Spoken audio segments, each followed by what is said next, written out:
क्या दोबारा एरियर मिलेगा? जी हां, जरूर मिलेगा।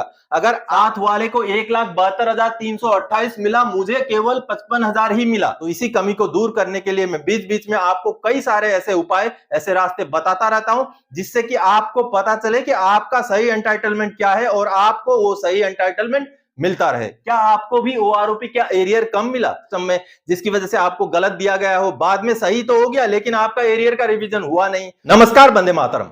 दोस्तों, स्वागत है आप सबका सैनिक पाठशाला में। आज के वीडियो का जैसे आप हेडिंग देख पा रहे हैं दोस्तों, ओआरओपी का एरियर कम मिला। दोस्तों, जिन भी पेंशनर्स का ओआरओपी 2 के तहत पेंशन में बढ़ोतरी हुई है, उनको ओआरओपी का एरियर मिलने का सिलसिला चल रहा है। कई सारे पेंशनर्स को पहला इंस्टॉलमेंट मिल गया, कई सारे पेंशनर्स अभी भी पहले इंस्टॉलमेंट का इंतजार कर रहे हैं और साथ ही 70 साल या उससे ज्यादा उम्र वाले स्पर्श माइग्रेटेड पेंशनर्स का फुल एरियर का भुगतान भी शुरू हो चुका है।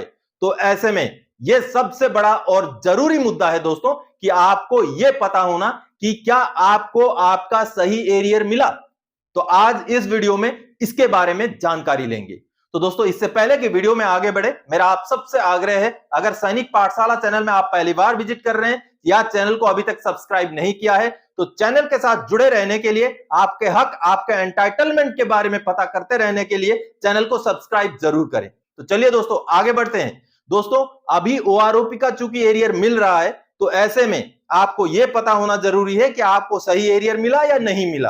अमूमन डिफेंस पेंशनर और उनके फैमिली पेंशनर के साथ यह बहुत बड़ी समस्या है कि उनको यह पता नहीं रहता कि उनका क्या एंटाइटलमेंट है, क्या हक है। तो अपना एंटाइटलमेंट, अपना पेंशनरी बेनिफिट्स के बारे में पता ना होना बहुत बड़ी कमी है।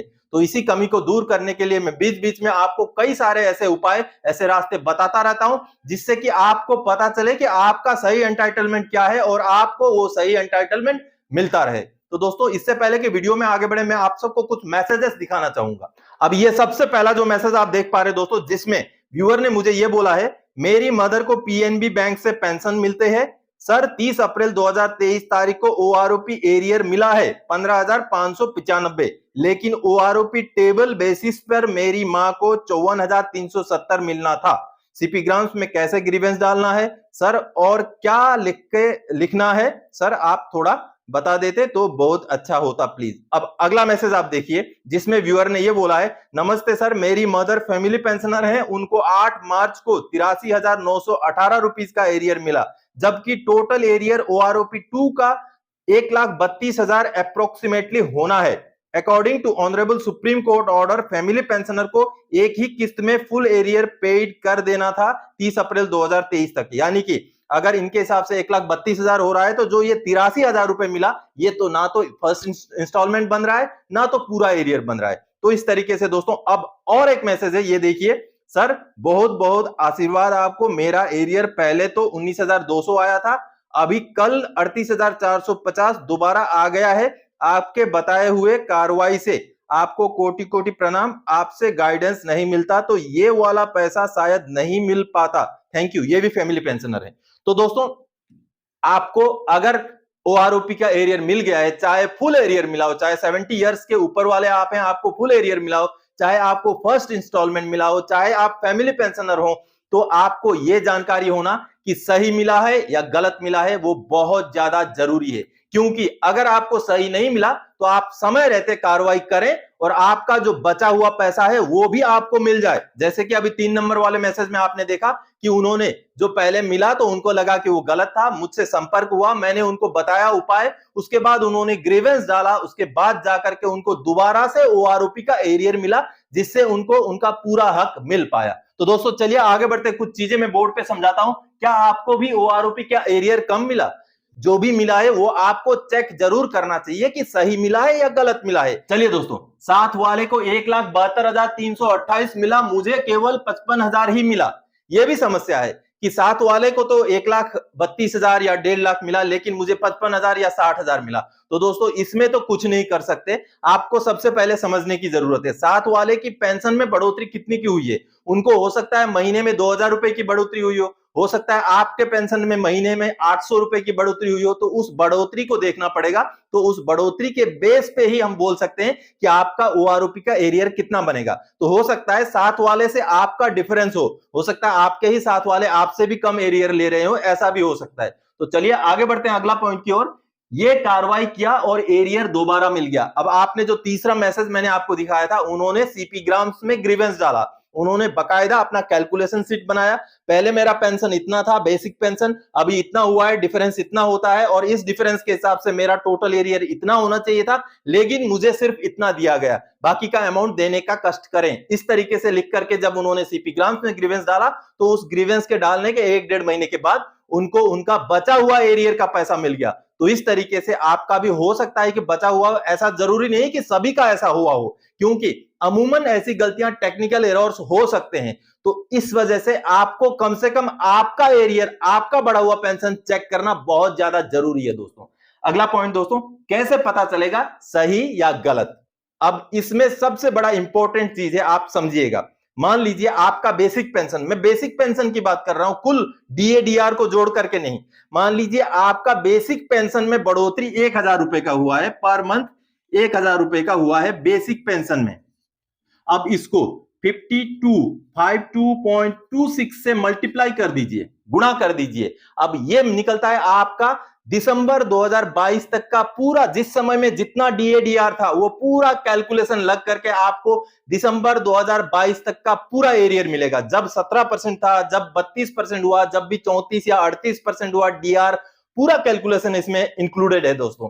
तो इस हिसाब से 52,260 रुपए बनता है कुल एरियर, 52,260 रुपए बनता है दिसंबर तक का। और मान लीजिए आपको एरियर जून के महीने में मिलता है, तो आपका जनवरी से लेकर के मई तक का आपको इंक्लूड करना पड़ेगा इसमें आगे। तो आपका जनवरी से लेकर मई तक का 5 महीने का 5,000 रुपए आपको सीधा पेंशन में जुड़ जाएगा, 1,000 रुपए करके, प्लस आपका 42% के हिसाब से 5,000 रुपए में आपका डीआर बनेगा दोस्तों 2,100 रुपए, यानी कि 2,100 रुपए और इसमें जुड़ जाएगा। तो जनवरी से लेके मई तक का आपका कुल एरियर कितना हो जाएगा, 7,100 रुपए, यानी कि 7,100 रुपए। तो आपका दोस्तों अभी ये कुल एरियर कितना बनता है, 59,360 रुपीज, 59,360 रुपीज। तो इस तरीके से आपको आपका सही एरियर ये है। अगर आपका हर महीने में 1,000 रुपए का बेसिक पेंशन में बढ़ोतरी है, तो आपका मई 2023 तक का, जुलाई 2019 से मई 2023 तक का कुल एरियर बन रहा है 59,360 रुपया। अगर इसके हिसाब से आपको आपका एरियर, पूरा एरियर हो चाहे फर्स्ट इंस्टॉलमेंट हो, वो अगर मिला हुआ है, बिल्कुल मिलता जुलता भी अगर आंकड़ा है, तब भी आप उसको मान सकते हैं। मान लीजिए 98-99% भी अगर उसमें एक्यूरेसी है, तब भी उसको आप एक्सेप्ट कर सकते हैं। लेकिन कई कई पेंशनर्स के साथ ऐसा हुआ है कि जैसे 59,360 रुपीज अगर उनका एरियर इस हिसाब से बन रहा है, तो उनको मिला है 23,000 रुपए, उनको मिला है 32,000 रुपए। तो ऐसे भी कई सारे पेंशनर्स हैं, लेकिन जानकारी नहीं है, जिसकी वजह से चुपचाप बैठे रहे, जो मिला वही मिला, आराम से बैठे रहे, तो उनको घाटा हो रहा है, उनको पता ही नहीं चल रहा है। तो ऐसा अगर आपके साथ हो रहा है दोस्तों, तो इस तरीके से प्रॉपर आपने कैलकुलेशन शीट बनाना है, उसमें डिफरेंस दिखाना है, मुझे मिला इतना जबकि मुझे मिलना चाहिए था इतना, अब बचा हुआ इतना पैसा मुझे दिया जाए, ऐसा करके आपने सीपी ग्राम्स में ग्रीवेंस डालना है। सीपी ग्राम्स में कैसे ग्रीवेंस डालना है, उसका रजिस्ट्रेशन का प्रोसेस, ग्रीवेंस डालने का पूरा प्रोसेस का भी मैंने वीडियो बनाया हुआ है, उन वीडियोस को देखिए, आपको पता चल जाएगा। अगर आप मान लीजिए फैमिली पेंशनर हैं, उम्र दराज वाले पेंशनर हैं, जिनको पता नहीं चल पाता, ये कैलकुलेशन भी पता नहीं चल पा रहा है, तो आप अपने बच्चे को बुलाइए। आप भरोसेमंद कोई बच्चा होगा, आपका नाती होगा, आपका बच्चा, बच्चियां होंगी, उनको बुलाइए, उनको समझाइए, ये वीडियो दिखाइए, उनको समझाइए कि इस तरीके से मेरा पेंशन में कैलकुलेशन करो, और उनसे सही सही कैलकुलेशन, अपना सही सही एरियर का आंकड़ा निकालिए, और कम से कम आपको यह पता चले कि अगर सही भी मिला है तो हाँ सही मिला है, वो आपको भी पता होना चाहिए। तो इस वजह से ये वाला कैलकुलेशन आप जरूर कराइएगा। अगर खुद नहीं कर पा रहे हैं तो, अगर खुद कर पा रहे हैं तो खुद भी जरूर कीजिएगा कि आपको सही मिला है या गलत मिला है। चलिए दोस्तों, गलत मिलने के वजह क्या है, कई सारे वजह हैं। टेक्निकल एरर हो सकता है, तो पहले आपका बेसिक पेंशन कुछ और फिक्स किया हो गया हो सिस्टम में, जिसकी वजह से आपको गलत दिया गया हो, बाद में सही तो हो गया लेकिन आपका एरियर का रिवीजन हुआ नहीं। हो सकता है सीपीपीसी में जब कैलकुलेशन किया जा रहा था तो वहां पर आपका लेंथ ऑफ सर्विस गलत लिया गया हो। कई सारे रीजंस हो सकते हैं जिसकी वजह से आपको गलत एरियर मिलना हो सकता है कि ऐसा हुआ हो। तो आपने सही आपका आंकड़ा निकालना है, और अगर आपको लगता है कि आपको कम मिला है तो आपने जरूर ही सीपी ग्राम्स में ग्रीवेंस डालना है। क्या दोबारा एरियर मिलेगा? जी हां, जरूर मिलेगा। अगर आपके आंकड़े में, आपका कैलकुलेशन में दम है, आपका कैलकुलेशन सही है, और अगर आप सीपी ग्राम्स में ग्रीवेंस डालें तो जरूर आपको आपका सही सही एरियर के हिसाब से बचा हुआ पैसा दोबारा भी मिल जाएगा। इसके लिए आपको चिंता करने की जरूरत नहीं है। आपको जरूरत है जागरूक होने की, आपको जरूरत है सैनिक पाठशाला के साथ जुड़ने की। इसलिए चैनल को बोलता हूं मैं कि आप सब्सक्राइब कर लीजिए, ताकि इस तरह से आपके काम की जानकारियां आप तक मैं पहुंचा सकूं। फैमिली पेंशनर को क्यों कम मिला?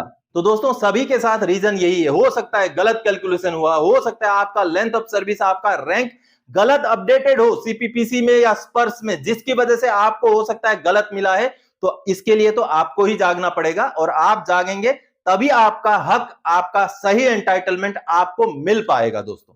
तो दोस्तों इसी जानकारी के साथ इस वीडियो में आया था। आगे और कोई जानकारीदायक आपसे सरोकार रखने वाला विषय लेके मैं फिर से हाजिर हो जाऊंगा। तब तक के लिए जय हिंद दोस्तों।